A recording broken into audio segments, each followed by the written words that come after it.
Is your Celebrate Recovery online right now?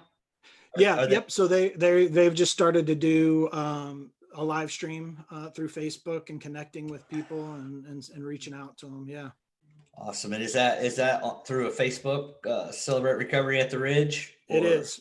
Yep, that is the Okay. page. Yep, you All got right. it. So let's get into it, because I hate to do a show. I feel like if we did a show and we didn't talk about what's going on, that Mm, we'd be kind of ignoring the elephant in the room. absolutely. And I always like to hear from pastors what their perspective is, and like how much. I can't imagine, because I've never been a pastor, Mm, but I can, my mind could wrap itself around on how challenging it would be to lead a flock through a pandemic. mm, mm. And I just wondered if maybe you would open up a little bit about some of the feelings and thoughts and fears, and just what's been on your heart here lately.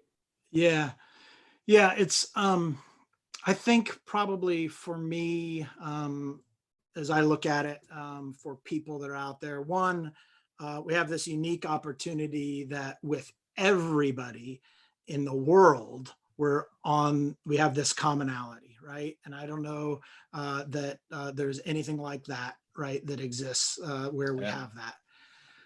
And so it gives us this unique understanding with people of what they may be going through. Now, everybody's different in that. Everybody has their own experience and how they process that same thing. But I can relate a little bit to people in that area. And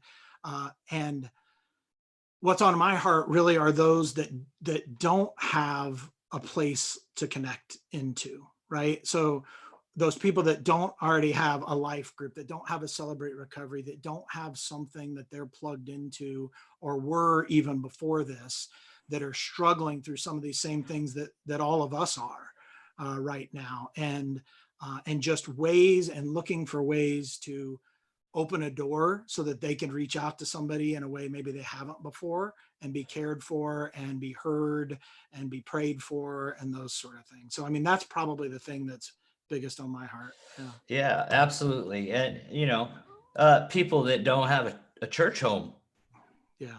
you know, Yeah. and like I know it's been interesting. Like, I do a lot of stuff through Facebook and online and stuff, but Hmm. this pandemic has kind of forced us into a time where it's our only way to connect. And Hmm. I will say this first, from somebody that does it all the time.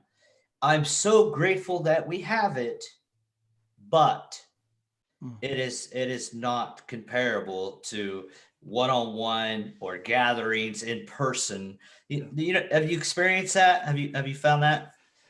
Yeah. Yeah. I mean, there's the opportunity to even just do what we're doing here, Yeah, right? The exactly. three of us to have this conversation is so important, right? I mean, it's how community is how we were designed, I believe, right? It's how God Yes. made us.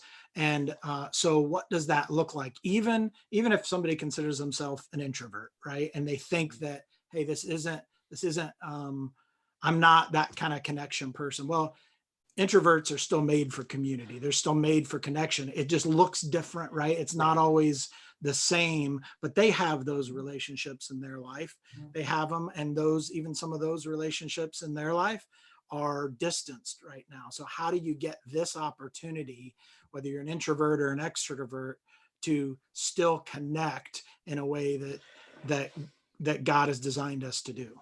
Yeah. Absolutely. And do you think that maybe some people whose nature, and I know I'm a recovering alcoholic and drug addict, but my fear is like people that suffer with mental illness, or maybe, like you said, maybe it's just introverts whose natural instinct is to isolate, that this is making it easy.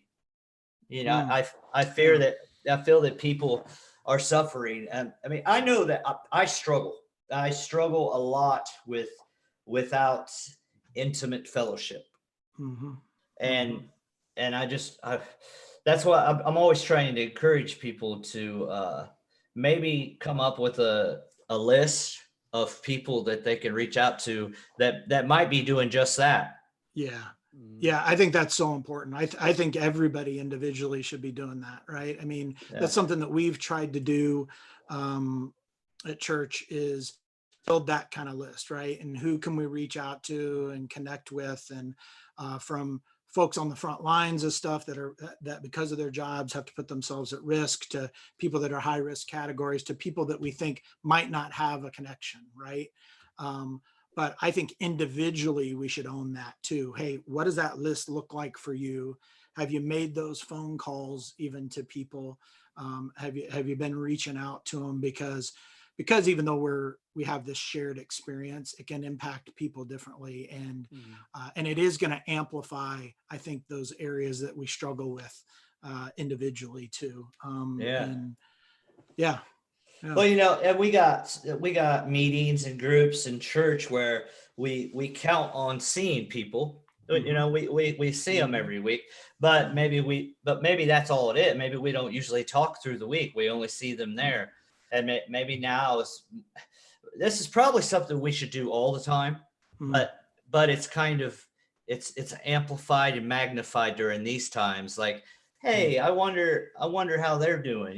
Because Yeah. Yeah. Some of the interactions that in people's jobs, they um, maybe weren't as aware of, passing somebody in the hall, right? And just seeing how they're doing, or stopping by somebody's desk for, a 2 or 3 minute chat, right? Those don't happen right now. Those sort of interactions where you get a read on how somebody's doing, where you can care for them, those just aren't happening in most of those environments. So absolutely. Yeah. we Yeah, that's a gotta. really good point, because we don't have those everyday interactions that we can where we can seek to go deeper with someone, if we perceive them as having a need.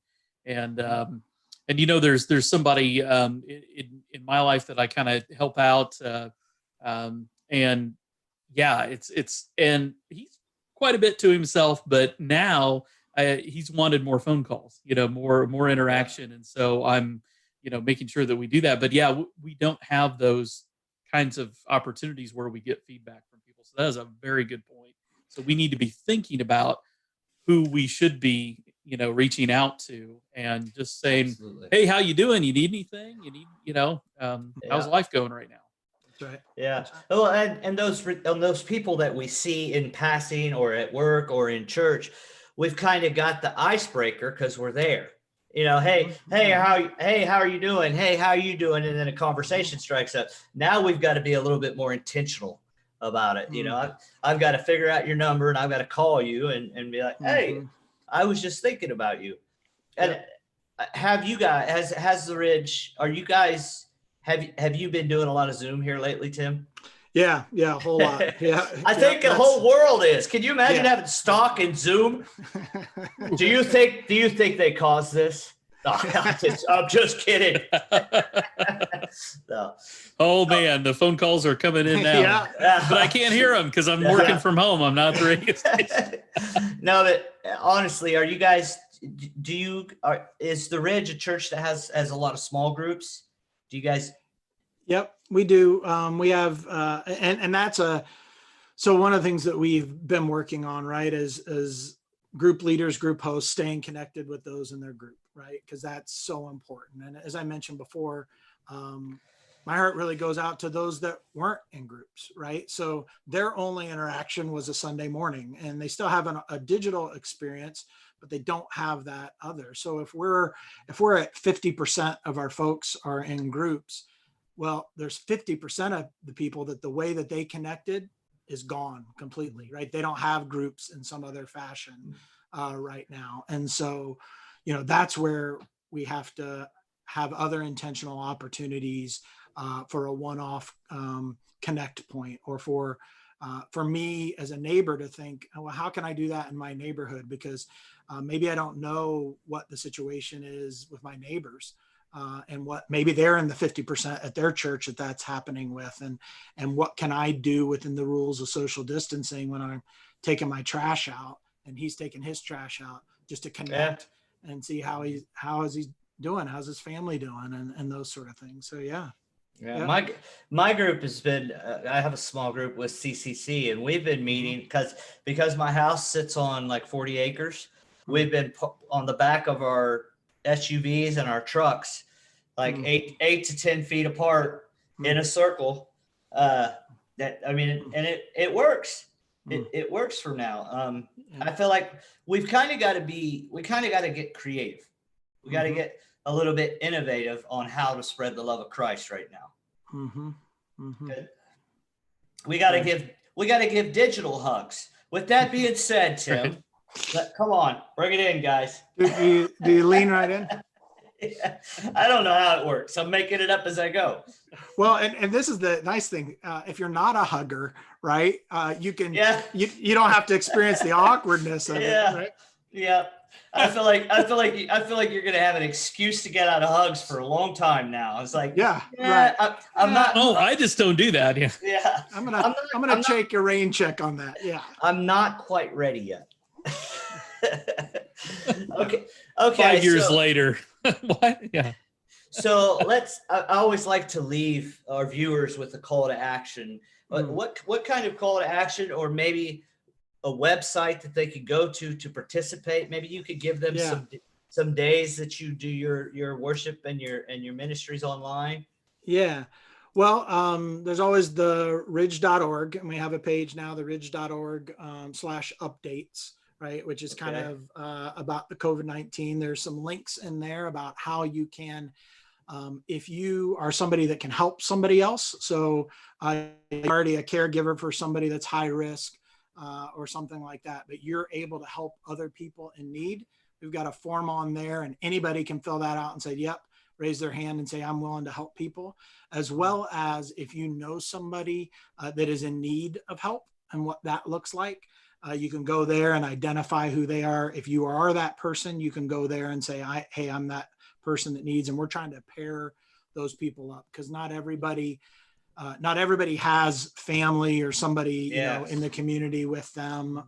And so how we link people together is the important piece there. And we're really trying to, there are group things that are out there, but obviously with the rules with social distancing, we're trying to connect one-on-one relationships there with people, and somebody that has a need with somebody that can help provide what that is. And so that's a great place to go. Yeah. That's awesome. And Keith, we'll put that in the at the top of the video, won't we? Yeah, sure will.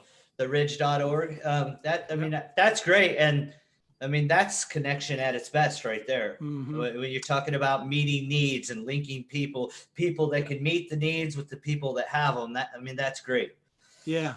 Yep. That's, it's such a, it was, obviously, and even that's developing in our community, right? It's taken some time even for the organizations to identify what they have needs for, even individuals to realize a few weeks later, oh, you know what, this is something that I need somebody to go shop for me, because I'm realizing I really shouldn't be doing that because of I'm in a high risk category. And so how can we help those people? How can we just even make phone calls like, hey, it would be great if somebody reached out to this person, right?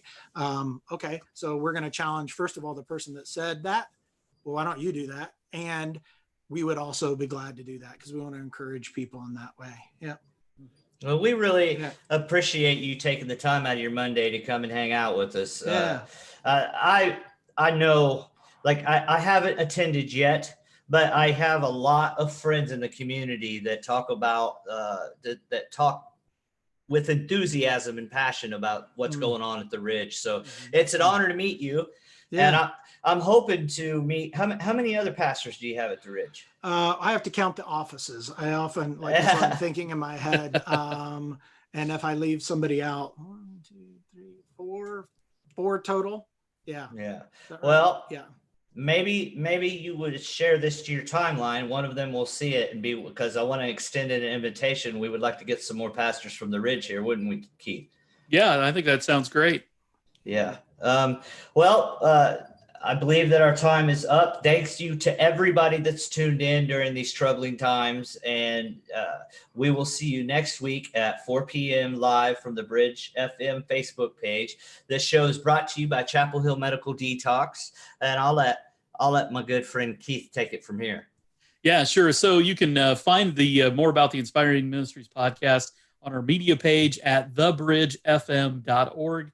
And it has all kinds of other media on there as well. So our Facebook Live videos, other podcasts that you can check out as well. So make sure you go to thebridgefm.org, and then across the top, just click on media. You can check all that stuff out. We do really appreciate Chapel Hill Medical Detox, and of course, my co-host, Brian Kendrick. You can check him out on Facebook at Brian Kendrick Live and see all the stuff that he's doing with recovery.